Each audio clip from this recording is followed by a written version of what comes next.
아담과 그의 아내 두 사람이 벌거벗어서는 부끄러워하지 아니하니라. 이 말씀은 창세기 1장 1절부터 25절까지의 결론입니다. 그리고 이 땅에 온 모든 사람들에 대한 우리를 향한 하나님의 계시입니다. 이 말씀의 시작은 그랬으니 by view로 시작한다고 그랬죠. 그 의미는 내 삶에 하나님의 보배롭고 선한 계획을 믿고 담대하라는 의미가 있다고 했습니다. 또 두 사람이라는 의미는 육의 생각을 패하고 영의 생각을 마음에 세워 평안하라는 의미가 있다고 우리가 나눴습니다. 벌거벗었으나는 하나님의 은혜와 진리의 옷을 입고 기뻐하자라는 의미가 있다고 우리가 지난주에 함께 나눴습니다. 오늘 바이뷰 쉐넴 아룸밈이라는 말씀을 지난주에 나눴고, 오늘 뒤를 이어서 하 아담 베이시토 베로 이트보시아슈, 아담과 그의 아내 베로 아니하니라 이트보시아슈, 부끄러워하지 아니하니라, 이 말씀을 함께 나누고자 합니다. 아담과 그의 아내로 창세기 1장 22절은 결론을 맺기 시작합니다. 하 아담 베 이시토, 아담과 그 아내라는 이 히브리어 그림 문자는 진리의 영을 경험할 목표의 소망의 실존이라는 의미를 가진 그림 문자입니다. 이 땅에 하나님이 사람을 보내실 때 하 아담 베 이시토로 보냈다는 의미예요. 여러분, 우리는 이 땅에 왜 왔을까요? 몸이 하나요, 성령도 한 분이시니, 물론 이 말씀의 의미는 주님의 몸이 하나다 모두가, 그리고 성령이 한 분이라는 의미도 되지만 우리 한 사람에 대한 이야기도 됩니다. 우리는 영과 육이 하나가 돼서 이 땅에 온 겁니다. 이와 같이 너희의 부르심의 한 소망 안에서 부르심을 받았느니라. 왜 우리는 이 땅에 태어났을까요? 소망 외에는 없습니다. 소망의 부르심, 소망 안에서 부르셨어요. 소망은 일하신 하나님의 은혜를 배우고 익힌다라는 의미를 가진 야헤르라는 이 소망이라는 히브리어 그림 문자는 하나님이 내 속에 어떻게 일하시는가를 배우게 하신다는 의미가 소망이에요. 소망은 끝없이 하나님의 일하심의 그 신비로움을 배워가는 과정을 성경은 소망이라고 그래요. 그래서 이 배움은 반복으로 이루어집니다. 반복이 없이는 아무 일도 안 이루어져요. 누군가가 화를 많이 내는 건 결심해서 낸 게 아니라 화를 낼 수밖에 없는 상황이 반복돼서 화를 낸 거죠. 오늘 우리가 영상에 본 것처럼 누군가가 친절한 표정과 친절한 말을 사용하는 건 친절하게 말해야겠다라는 결심이 아니에요. 친절한 말을 사용할 수 있는 환경이 또 상황이 계속 반복된 거죠. 반복을 통해 익혀지고 그 익혀짐을 통해 그게 나의 것이 되는 게 소망입니다. 내 영혼아, 내가 어찌하여 낙심하며 어찌하여 내 속에서 불안해하는가. 여러분, 사람은 이 영혼이라는 건 우리 삶의 전체를 의미하는데, 삶은 낙심과 불안의 요소가 떠나지 않아요. 건강하면 불안하지 않을까요? 건강이 계속 유지된다는 보장이 없는데요. 일을 성공적으로 이루면 불안하지 않을까요? 그 성공이 계속된다는 보장이 없는데요. 무언가 내가 목표한 것을 이루었다 할지라도 그 이룸이 반복된다는 보장이 없습니다. 경제적으로 여유가 있다고 마음에 불안이 없을까요? 그 가진 돈이 계속 내게 머물러 있다는 보장이 없는데요. 건강하다고 불안하지 않을까요? 언제 아플지 나도 모르는데요. 우리가 육체가 있는 동안에 낙심과 불안의 요소는 떠나지 않아요. 그런데 사실 그것 때문에 점점 배우게 돼요. 하나님께 소망을 두는 법을, 그리고 흔들리지 않는 소망을 소유하는 삶을 점점 배우게 되고, 내 삶에 절대로 소망 외에는 존재하지 않는다는 것도 체험할 수가 있죠. 여러분, 아스팔트 위에 씨를 심을 수가 없어요. 왜냐하면 잡초가 나지 않으니까 씨를 심을 수도 없죠. 그러나 잡초가 많은 땅은 문제가 많지만 그곳은 또 동시에 씨를 심을 수가 있어요. 우리의 삶에 수없이 많은 낙심의 요소, 불안의 요소들은 정말 흔들리지 않는 참된 하나님께 소망을 두는 법, 그래서 항상 삶이 불안과 낙심이 아니라 소망이 넘치는 삶을 사는 능력을 소유하게 하는 소중한 도구예요. 우리는 낙심과 불안의 요소가 없어지기를 원하지만 하나님은 그게 없으면 하나님께 소망을 두는 복된 삶을 배울 기회도 없기 때문에 우리의 삶의 낙심과 불안의 요소를 없앨 수가 없는 거죠. 온 땅에 아스팔트를 만들어 놓으면 씨를 어디다 심어요? 잡초가 날 땅이 있어야죠. 야곱의 하나님을 자기 도움으로 삼으며 여호와 자기 하나님에게 자기 소망을 두는 자는 복이 있도다. 하나님은 야곱에게 소망을 많이 주셨어요. 부모가 소망이었고, 장자의 직분이 소망이었고, 사랑하는 아내가 소망이었고, 12아들이 소망이었고, 특별히 라헬이 낳은 요셉이 소망이었고, 베냐민이 소망이었죠. 그리고 하나님 주신 땅이 소망이었고, 다 하나님 주신 소망들이지만 하나님은 그걸 통해 하나님께 소망을 두도록 계속 도와주셨어요. 그 하나님이 주신 것들 때문에 야곱은 고통을 당했거든요. 장자의 직분 때문에, 그 장자의 명분 때문에 고통을 당했어요. 그 사랑하는 라헬 때문에 7년 고통을 당한 거예요. 12아들 때문에 너무 큰 고통을 당한 거예요. 그러나 알고 보니까 그 모든 고통들, 불안들, 낙심들은 야곱의 하나님, 하나님께 소망을 마음에 심어주기 위한 소중한 선물들이었죠. 그래서 야곱은 이제 바로에게도 축복하는 삶을 살 수가 있었어요.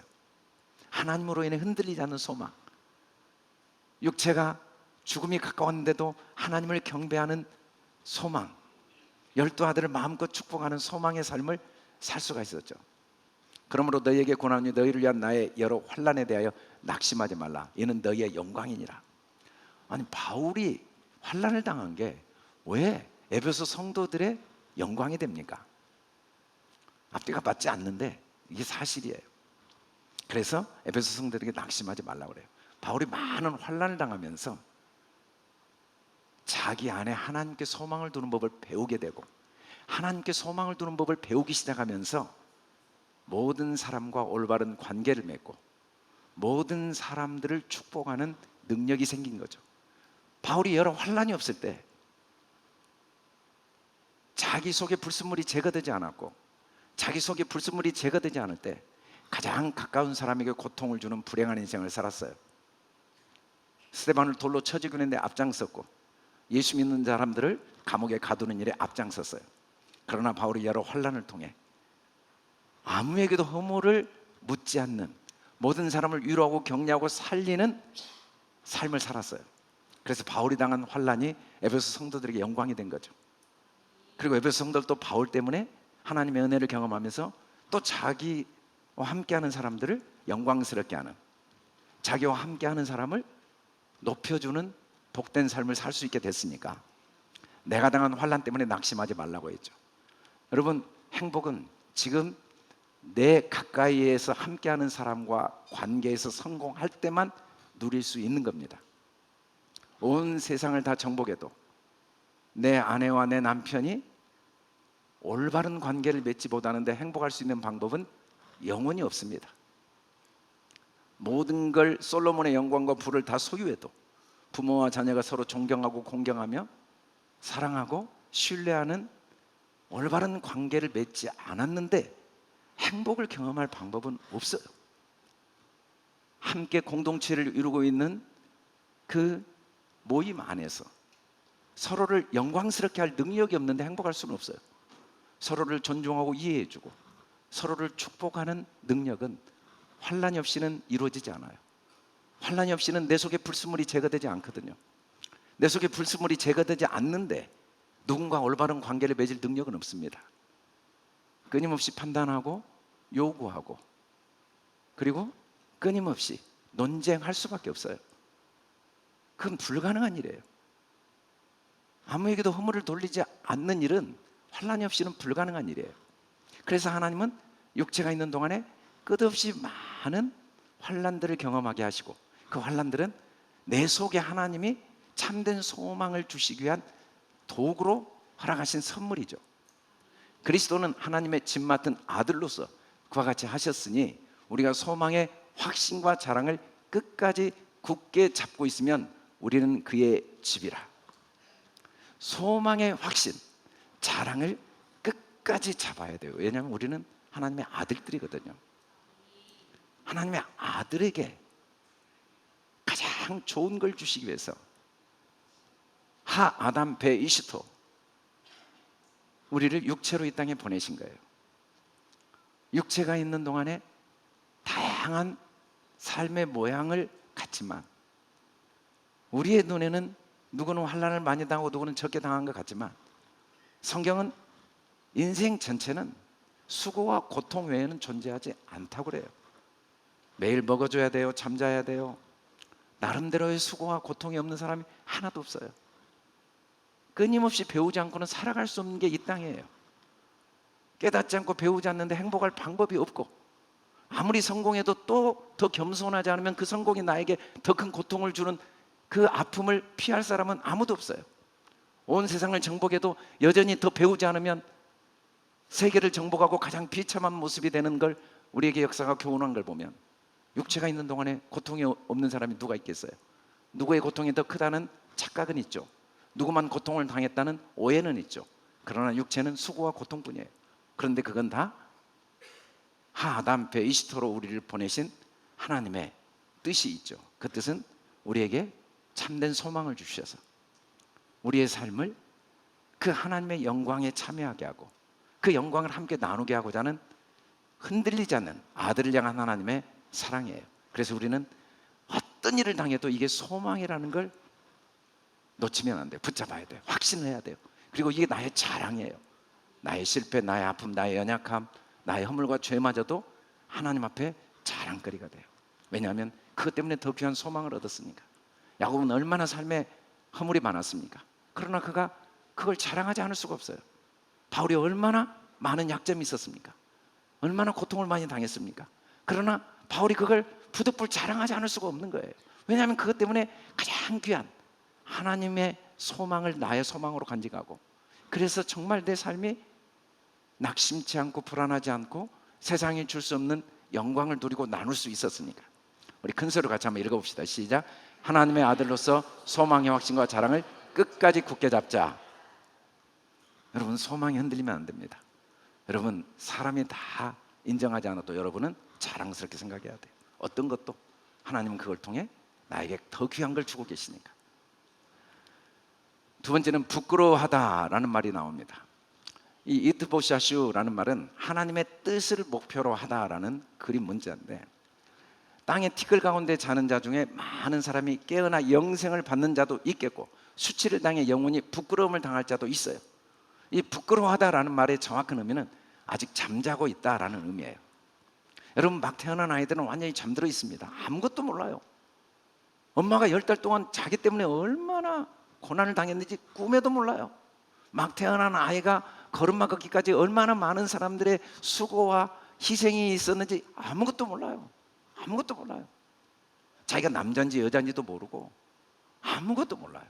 그걸 성경은 부끄러워하다 라고 표현하고 있어요. 삶의 목표는 깨어나는 겁니다. 깨어난다는 건 내가 부끄러운 자구나, 내가 아무것도 몰랐구나 라는 걸 알아가는 거죠. 애들은 아무것도 몰라요. 엄마한테 대때 화내고 짜증내고 소리 지르고. 그런데 이제 깨어나기 시작하면 고마워하고 감사하고 공경하고 순종할 힘이 점점 생기는 거죠. 근데 그 부끄러움이 문제입니까? 아니, 내 아이가 부끄러워해야죠. 부끄러움 속에 있어야죠. 아이가 아무것도 몰라야지. 막 태어났는데 어머니 수고하셨어요, 이제 제가 알아서 살게요. 그게 아들이에요? 그게 자녀냐고요.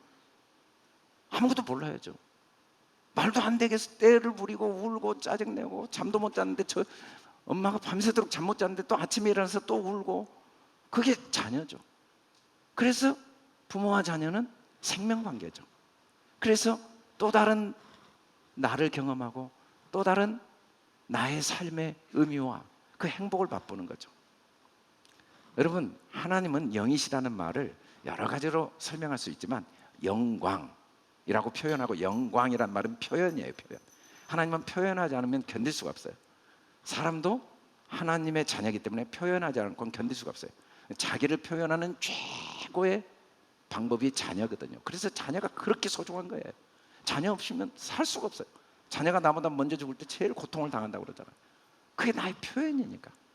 그 표현이 얼마나 나를 고통스럽게 해요. 그래도 그게 전혀 문제가 안 돼요.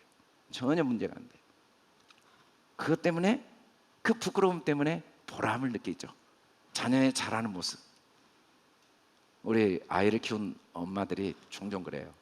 그 1살 되기 전에 아이 때문에 고통을 많이 겪다가 1살이 딱 지나면 아유 너무 빨리 크고 있어요. 아쉬워요. 그래요. 그 부끄러운 모습이 그렇게 소중한 거예요. 그 자라가는 아장아장 철없이 아무것도 모르고 떼쓰던 그 모습들이 하나하나 성장해가는 게 소중한 거죠. 그래서 하나님 우리를 잠들어서 보내게 하신 거예요. 아무것도 모르고 보내신 거죠. 내가 전에는 비방자요, 박해자요, 폭행자. 근데 그것 때문에 긍휼을 입은 거죠. 내가 믿지 아니할 때 알지 못하고 행하였습니다. 바울은 부끄러운 삶을 살았어요. 율법을 다 지켰다고 착각했고, 사람이 율법을 지킬 수 있다는 어리석은 생각, 미련한 생각 때문에 사람들을 비방했고 박해했고 폭행했죠. 근데 알고 보니까 누구도 자기가 비방하거나 박해하거나 폭행한 적이 없는 거예요. 알고 보니까 자기를 비방했고 자기를 박해했고 자기를 폭행한 모습이 삶을 통해 나타난 거죠. 그런데 깨닫게 된 거예요. 하나님의 은혜를. 자기를 더 이상 비방하지 않게 된 거예요. 내가 그리스도구나. 하나님이 나를 영원전에 그 긍휼하심으로 나를 흙으로 지었다는 의미가 이 눈에 보이는 흙이 아니라 자기 생명, 자기 피를 쏟고 자기 살을 먹여서 나를 지었구나. 여러분, 자녀는요 돈으로 산 게 아닙니다. 학위로 낳은 게 아니에요. 열심으로 한 게 아니에요. 내 살을 주고 내 피를 준 거예요. 하나님은 우리를 자녀 삼으셨다는 말은 자기 생명으로 우리를 만드신 거예요. 그걸 몰랐어요, 바울은. 하나님이 나를 생명보다 귀하게 여기고 내가 얼마나 소중한 걸 모르니까 남을 비방했고 남을 박해했고 남을 폭행했는데 어느 날 깨닫게 된 거예요. 내가 누구인지를. 그 부끄러움이 수치가 벗어진 거죠. 부끄러운 행동을 한 거예요. 얼마나 부끄러운 행동을 했는지 끝없이 남을 비방하고 판단하고 정죄하고 논쟁하고 박살을 낸 거예요. 그런데 깨닫게 된 거죠. 하나님의 은혜를 깨닫게 된 거죠. 그리고 자기를 올바로 알게 된 거예요. 내가 얼마나 하나님의 생명, 그 살과 피를 먹은 보배로운 존재인가를 안 순간 누구에게도 허물을 돌리지 않을 수가 있었어요. 우리는 누군가가 못마땅해요. 누군가 분명히 문제라는 확신이 있어요. 그래서 갈등이 있고 아내가 문제고 남편이 문제고 세상이 문제고 이 방법은 반드시 잘못됐다는 확신이 있어요. 그래서 관계가 깨어지기도 해요. 불편하기도 해요. 그리고 상처를 받기도 하고 부담스럽기도 해요. 근데 사실은 그 사람들과 아무 관계가 없습니다. 내가 나를 어느 수준으로 비방하고 어느 수준으로 박해하고 어느 수준으로 폭행하는 걸 보여주는 거울에 불과해요. 나는 도대체 어느 정도 벌거벗고 있는가? 내가 어느 정도 깨어났는가? 어느 정도 이 깨어나서 벌거벗음을 벗어버리고 부끄러움을 알고 장성해졌는가는 나는 몰라요. 근데 삶을 통해 드러난 거죠. 아내와 남편의 말하는 걸 통해 내가 어느 정도 깨어났는가를 스스로 알 수 있는 거죠. 자녀를 대하는 말과 행동을 통해, 그리고 함께 하나님이 모이게 하신 공동체 교회 안에서 사람을 어떻게 대하는가를 통해 나는 어느 수준으로 깨어났는가, 어느 정도 장성했는가를 깨닫게 해주시는 하나님의 선물로 사건과 삶은 있는 거죠. 우리는 누군가를 바꾸고 뭔가를 판단하고 해결하려고 하지만 하나님은 그걸 통해 나의 생각을 바꾸기를 원하세요. 하나님은 모든 사람을 순종치 아니하는 가운데 가둬두셨다고 그랬어요. 모든 사람에게 긍휼을 베풀기 위함이죠. 모든 사람은 다 부끄러운 모습으로 왔어요. 스스로 지혜롭다는 어리석은지를 모르고 자기 지혜를 자랑하며 일생 살게 돼 있어요. 그건 불가능한 일이에요. 우리 스스로는. 그렇게 하나님이 가둬놓으셨는데 누가 지혜롭겠어요? 누가 하나님을 깨닫겠어요? 누가 의를 행할 수 있겠어요? 하나님이 그렇게 순종치 아니하는 건데 가둬두셔버렸는데. 왜냐하면 그걸 통해 긍휼을 베풀려고. 긍휼은 부모와 자녀의 관계를 깨닫게 하시는 하나님의 지혜입니다. 생명관계. 여러분, 부모가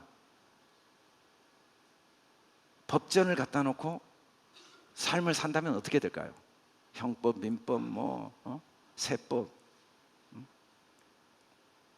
부부가 법전을 가지고 산다면 그게 삶이 어떻게 될까요?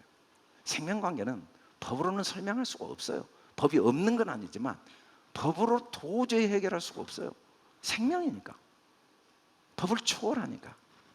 그래서 문제가 있는데 그게 전혀 문제가 안 돼요. 엄마 돈을 돌려갔는데 어쩔 수 없어요. 아빠 돈을 돌려갔는데 엄마한테 명백한 거짓말을 뻔뻔하게 했는데 뭐 어떻게 할 수가 없어요.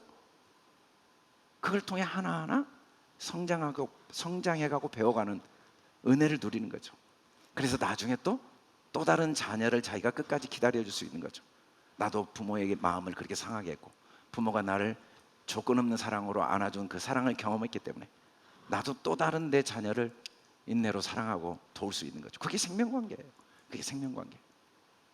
그 순종치 아니하는 가운데 가둬둔 경험이 없는 자녀가 자기 자녀를 조건 없이 사랑하고 그 생명관계를 경험할 수 있겠어요? 하나님 우리를 순종치 아니하는 가운데 두신 거죠. 사람들은 다 순종치 아니하는 다양한 모습들의 그 형태를 다 가지고 있어요. 나는 이것을 순종하지 않고 이 사람은 이것을 순종하지 않고. 그것들은 뭐예요? 하나님의 긍휼로 모두를 바라보는 힘을 길러주는 기회죠. 깊도다. 이게 하나님의 지혜거든요. 순종치 아니하는데 가둬두지 않으면 우리가 하나님이 얼마나 나와 생명관계인지를 몰라요. 얼마나 하나님이 나를 자기보다 소중히 여기는지를 깨닫지 못해요. 그래서 어쩔 수 없이 하나님은 순종치 아니하는 가운데 우리를 육체로 이 땅에 보내셔서 스스로 지혜를 자랑하게 하신 거죠. 그래서 부끄러운 삶을 살게 하신 거예요. 어렸을 때는 말하는 것이 어린아이 같고 깨닫는 게 어린아이 같고 생각하는 게 어린아이 같고 장성한 사람이 되면 어린아이를 버려요. 바울이 제일 똑똑했어요. 가말리엘 문화생이었단 말이에요. 모든 사람 앞에 얼마나 율법에 능하였는지. 근데 그게 다 어린아이 말이었어요. 그게 어린아이의 깨닫는 거였어요. 그게 어린아이의 생각이었어요. 자기도 모르는 말을 한 거예요. 자기도 전혀 부끄러운 말을 하고도 부끄러운지를 모르는 게 어린아이잖아요. 어린아이가 자기가 하는 행동이 부끄러운지 알면 어린아이예요. 그러면 어린아이는 일찍 삶을 스스로 포기해버릴 거예요. 부끄러운지를 아무것도 모르니까 그렇게 수없이 잘못하고도 아주 또 헤헤웃고 엄마한테 달려들고 아빠한테 달려들고 돈 주어 그러지. 부끄러운지 아무것도 모르니까. 그래서 어린아이가 잘할 수 있는 거죠. 그래서 부모와 자녀가 되고 자녀가 부모가 될 수 있는 거죠. 우리도 어린아이 같은 일을 수없이 해요. 목사인 저도 어린아이 같을 때가 너무 많아요. 그러죠. 그런데 그것 때문에 점점 말하는 걸 배우게 되고 깨닫는 걸 배우게 되고 생각하는 걸 배우고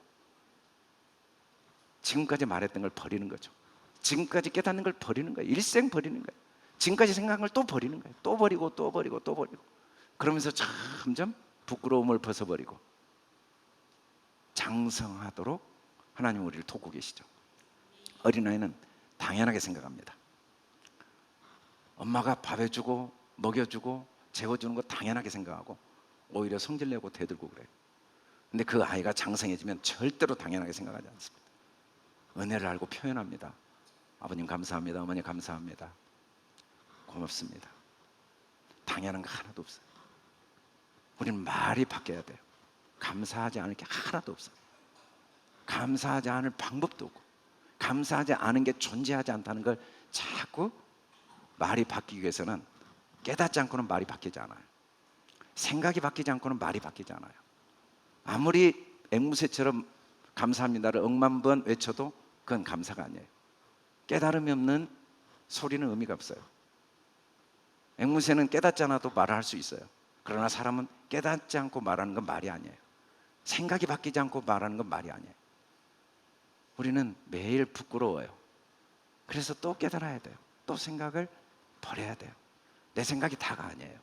완벽했지만 또 다가 아니에요. 누구의 생각도 다 옳지가 않아요. 다 서로가 배워가는 과정이에요. 온 우주에 하나님이 왜 그렇게 많은 만물을 만드셨을까요? 하나님을 아는 게 그렇게 방대하기 때문에. 그래서 우리가 얼마나 소망이 넘친지 몰라요. 하나님을 배우는 그 감격과 기쁨이 무한하니까. 어린아이는 가해자가 없는데 맨날 피해받아요. 엄마 때문에, 아빠 때문에, 형 때문에 자기 혼자 잘못해놓고. 그런데 장성하면 가해자가 있는데 가해를 안 받아요. 그것도 하나님이 하신 일이니까 감사해요. 아무리 피해를 줘도 피해로 안 받아들이는데 피해자가 어디가 있고 피해를 어떻게 당해요? 그게 장성한 자죠. 그것도 하나님의 은혜인데. 요셉은 형들이 노예로 팔았단 말이에요. 근데 피해를 받은 적이 없어요. 하나님이 하신 일이니까. 보디발의 아내가 자기를 거짓말로 강간범으로 감옥에 가두었는데 피해를 받은 적이 없어요. 장성해 버리니까. 물론 어릴 때 분노했겠죠. 형들이 미웠겠죠. 보디발의 아내가 너무너무 정오스러웠겠죠. 판단하지 않을 수가 없어요. 장성하고 보니까 피해를 받을 수가 없어요. 피해 준 사람이 있는데 내가 피해를 안 받으니 피해자도 없고 피해도 없는 거죠. 그런데 어린아이는 온 세상에 나를 피해를 줘요. 걸어가면서 피해를 받아요. 모든 세상이 나에게 고통을 주는 거예요. 너 때문에, 누구 때문에, 뭐 나라 때문에, 과거 때문에, 미래 때문에, 뭐 그냥 다 나에게 피해를 줘요. 왜냐하면 아직은 우리가 잘할 게 있어서. 그래서 소망이 있는 거죠. 그게 또 큰 은혜예요. 그래서 피해를 받아도 은혜고 피해를 안 받아도 은혜고, 피해를 받는 건 내가 장성할 기회고, 피해를 안 받는 건 하나님이 장성케 하는 은혜고, 어느 것 하나 소중하지 않는 게 없죠. 우리 같이 한번 읽어봅시다. 시작. 날마다 말하는 것, 깨닫는 것, 생각하는 걸 배워 성장하자. 결론적으로 아니하니라 베로로 끝납니다. 잊게 된 걸 배우고 익혀서 알게 된다는 이 히브리어 그림 문자는 우리 스스로 하나님은 다 하게 하시는 거예요. 여러분, 대신 배울 수 없습니다. 대신 밥 먹을 수 없고, 대신 운동해 줄 수 없어요. 대신 믿어줄 수 없고, 대신 변화될 수 없어요. 내가 다 해야 돼요. 내가 성경이 있고, 내가 기도하고, 내가 사랑하고, 내가 회개하고, 내가 섬기고, 내가 감사하고, 내가 인내하고, 내가 나를 낮추고. 다른 방법 없습니다. 그게 베로예요. 주의 손이 나를 만들고 세우셨으니 내가 깨달아. 주의 계명을 배우. 내가 깨닫지 않으면 아무 소용이 없어요. 은혜는 동일하게 주어지지만, 그러나 모든 사람이 은혜를 받을 수 없는 이유는 그 은혜를 받는 그릇은 자기밖에 준비를 못해요. 비가 아무리 내려도 그릇을 뒤집어 놓으면 그 빗물은 자기에게 아무 의미가 없어요. 나 외에는 내 삶을 책임질 수 있는 사람이 하나도 없어요. 내가 생각을 바꾸고, 내가 말을 바꾸고, 내가 깨닫는 걸 바꾸고, 내 삶을 내가 바꾸지 않는데 아내 때문에 행복하다고요? 남편 때문에 행복하다고요? 아내가 나를 불행하게 한 적이 있다고요? 남편이 나를 불행하게 한 적이 있다고요? 내 생각이 안 바뀌어서 불행한 거예요. 누가 나를 피해를 줘요? 내 생각이 바뀌었는데. 누가 나에게 평안을 줘요? 내 생각이 변하지 않았는데. 그게 베로입니다. 베로. 참고 선을 행하여 영광과 존귀와 썩지 아니함을 구하는 자에게는 영생. 참고 선을 행한다는 하나, 진리로 보는 거예요. 모든 걸 그 속에 하나님의 은혜가 있고 하나님의 선한 뜻이 있다는 걸 항상 인정하고, 어둠 속에도 하나님의 선하심이 있다는 거예요. 그러면 모든 영광과 존귀와 썩지 아니함을 구하는 거고, 그게 영생이죠. 그러나 당을 짓는 사람, 하나님이 하신 일 중에 나쁜 일이 있다고 확신하는 거, 진리를 따르지 않는 거예요. 진리는 변하지 않는데 변할 수 있다. 불의를 따른 자에게는 이상하게 말은 맞는데 마음은 안 편해요. 다 내가 원하는 대로 했는데 마음에 이상하게 분노가 있어요. 평안이 없어요. 행복이 없어요. 기쁨이 없어요. 그건 그것대로 인정해주고, 이건 이것대로 인정해줘야 되는데 이것이 이것과 절대로 다르다는 거예요. 하나님은 우리 모두가 서로를 인정하는 힘을 기르도록 계속 돕고 계신 거죠. 그게 아니하니라라는 의미예요. 최고의 행복은 해보는 겁니다. 다른 거 없어요. 여러분, 실패가 얼마나 소중해요. 실패의 자리는 더 귀한 그렇습니다. 성공도 소중하지만 삶의 가장 소중한 건 실패의 자리예요. 근데 사람들은 실패는 무조건 나쁘다는, 말도 안 되는 오랜 망령된 전통을 떨쳐버리지 못해요. 가난은 나쁘다, 고통은 나쁘다, 죄는 나쁘다, 실수는 나쁘다, 문제는 문제다. 그것도 다 기회예요. 문제가 없는데 해답이 있어요? 실패가 없는데 성공의 감격을 맛볼 수 있냐고요. 실패의 자리가 중요한 게 아니라 그 자리가 은혜를 체험하는 자리면 다 소중해요. 성공의 자리는 아무 의미가 없어요. 은혜를 못 배우면 그것 때문에 정말 불행해요. 실패의 자리에 아무 문제 안 돼요. 그것 때문에 겸손하게 배우고, 내가 이전에 깨닫지 못했던 내 말과 행동과 생각이 변화되면 그 실패의 자리는 말할 수 없는 소중한 선물이에요. 이래서 내가 그렇게 화가 많이 났구나. 아니 3달 동안 상담하러 갔는데 욕하고 폭행하고, 그런데 다 들어보고, 이래서 내가 그렇게 화가 많이 났구나. 인정을 해주고, 이 조세핀 교수님이 뭐라고 그 아이에게 했냐면, 정말 그동안 살아있는 게 너무 수고가 많았다 라고 그의 삶을 존중해 줬어요. 그의 삶을 인정해 줬어요. 그 속에도 하나님의 선한 뜻이 있기 때문에. 왜 그게 가능했을까요? 왜 이렇게 이 아이를 조세핀 교수가 도울 수 있을까요? 그분도 개척교회 목사님으로 너무 많은 고통과 실수와 실패와 허물을 경험하면서 그가 말씀을 분별하게 됐죠. 말씀을 분별한다는 건 부끄러워하지 않는 거고, 부끄러워하지 않는다는 건 자신을 하나님께 드리는 거고, 자신을 하나님께 드리는 건 자기를 인정하는 겁니다. 내 실수도 하나님이 쓰시는 거다. 내 허물도 하나님이 쓰시는 거다. 그 사람의 허물도 하나님이 쓰시는 것. 우리는 하나님께 드려야 돼요. 하나님이 다 그걸 통해서 깨닫게 하시고, 그 아픔이 없었으면, 그 실패가 없었으면, 그 고통이 없었으면 평생 나는 몰랐을 거예요. 자기를 인정한 사람은 남도 인정하게 됩니다. 그래서 그렇게 자기에게 욕을 하고 구타를 했던 그 13살짜리 아이를 인정해 줄 수 있었어요. 너 참 잘 살아왔다. 너 수고 많았다. 여러분, 우리는 자기를 인정하는 훈련을 해야 돼요. 우리 또 실수했죠. 남편에게 실수하고, 아내에게 실수하고, 자녀들에게 실수하고, 회사에게 실수하고. 뒤돌아보면 하나님 앞에 부끄럽죠. 하나님이 원하시는 게 뭐예요?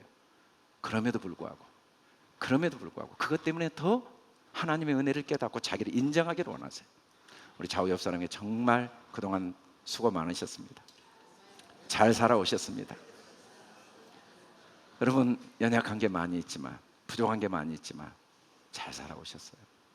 매일 자기를 인정하는 훈련을 해야 됩니다. 자기를 인정하지 않고 남을 인정할 힘이 나온다고요? 그건 불가능합니다. 언제까지 자기를 다그치겠습니까? 언제까지 자기를 인정하지 못하고 또 후회하고 자책하고, 그러면 또 다른 사람을 요구하게 돼 있어요. 그 속에는 하나님이 우리에게 주신 은혜를 담을 그릇이 만들어지지 않아요. 우리는 아무리 부인해도, 아무리 인정하지 않아도 주님은 단 한 번도 우리를 정죄한 적이 없고, 어느 것 하나도 주님이 받지 아니하신 게 없어요. 물론 받지 않았다는 착각은 있죠. 하나님은 받지 않았다는 말씀을 수없이 하니까 그 말의 의미를 우리가 아직 이해를 못해서 받지 않았다는 착각을 해요. 여러분, 부모들이 자녀에게 얼마나 잔인한 말인지 몰라요. 너 때문에 못 살아, 너 때문에 살고 있다는 말이에요. 너 없으면 못 살겠단 말이에요. 성경을 하나님 아버지가 내게 하신 말씀으로 보지 못하면 우리는 자기를 인정하는 훈련을 하지 못해요. 그리고 마음을 더 아프게 하고, 주님 마음이 아프면 내 마음도 아프고 또 다른 사람을 아프게 해요. 이는 하나님이 우리를 위해 더 좋은 걸 예비하셨은지. 믿음은 딱 하나입니다. 무조건 더 좋은 것밖에 없어요. 실패? 그것 때문에 더 좋은 게 있습니다. 성공? 그것 때문에 더 좋은 게 있습니다. 죽음? 그것 때문에 더 좋은 게 있습니다. 고통? 그것 때문에 더 좋은 게 있습니다.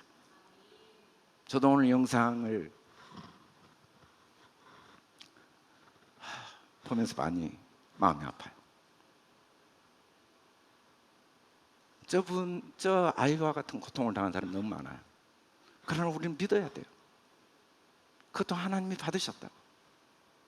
그리고 하나님은 그것 때문에 더 좋은 것을 예비하셨다는 사실은 변하지 않아요. 노예로 끌려간 요셉에게 더 좋은 게 예비됐어요. 요셉이 하나님이 나의 하나님이에요. 우리의 삶에는 더 좋은 것밖에 없어요. 우리는 그걸 믿어야 돼요. 그것 때문에 우리는 계속 배우고 성장하게 되거든요. 생각이 바뀌게 돼요. 믿음은 더 좋은 것. 기독교는 더 좋은 것 외에는 없어요.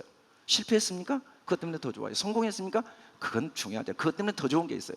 그것 때문에 하나님의 은혜를 배우고, 그것 때문에 하나님의 사랑을 깨닫고, 그것 때문에 더 많은 사람을 이해하게 됐고, 그 때문에 더 많은 사람을 존중하게 되고, 그 때문에 더 많은 사건을 소중히 여기게 되고. 믿음의 주 온전케 하신 예수를 바라보자. 여러분, 예수를 받아본다는 건 딱 하나예요. 예수는 죄에서 우리를 구원하시는 자입니다. 예수를 바라보면 죄에서 구원받아요. 죄는 모르는 걸 알게 된 겁니다. 믿음은요, 계속 알게 되는 거예요. 아, 이 속에 더 좋은 게 있구나. 예수를 계속 바라봐야 돼요. 절대적으로 더 좋은 게 있다는 걸 믿어야 돼요. 우리는 예수로 살아야 돼요. 세상 누가 뭐래도 그 속에 더 좋은 게 있습니다. 인류의 종말이 와도 더 좋은 게 있습니다. 오늘 이 순간까지 주님의 원수로 살았어도 더 좋은 게 있습니다.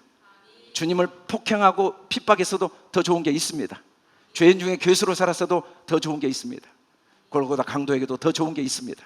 우리는 끝까지 그걸 믿어야 돼요. 그리고 서로 인정해줘. 더 좋은 게 있으니까 힘을 내자. 다시 일어나자. 더 좋은 게 있습니다. 더 좋은 게 있습니다. 아, 저 같은 사람에게 기도도 안 했는데, 제가 하나님께 드린 게 없는데, 아니 자녀들 누가 제일 마음이 가냐고 물어보니까 제일 말썽 부리는 애에게 마음이 간대요. 그게 하나님이에요. 그래서 하나님은 더 좋은 걸 나에게 주신 거예요. 그걸 우리가 믿어야 돼요. 예수님이 누구에게 더 가까이 오셨습니까? 가장 병든 자, 온몸에 문둥병든 자, 그 중풍병자. 내가 연약할수록 더 내게 가까이 있습니다. 요셉이 하나님이 없어서 노예로 팔린 게 아니에요. 그 자리에 하나님이 그 요셉의 운명을 함께 짊어진 거예요.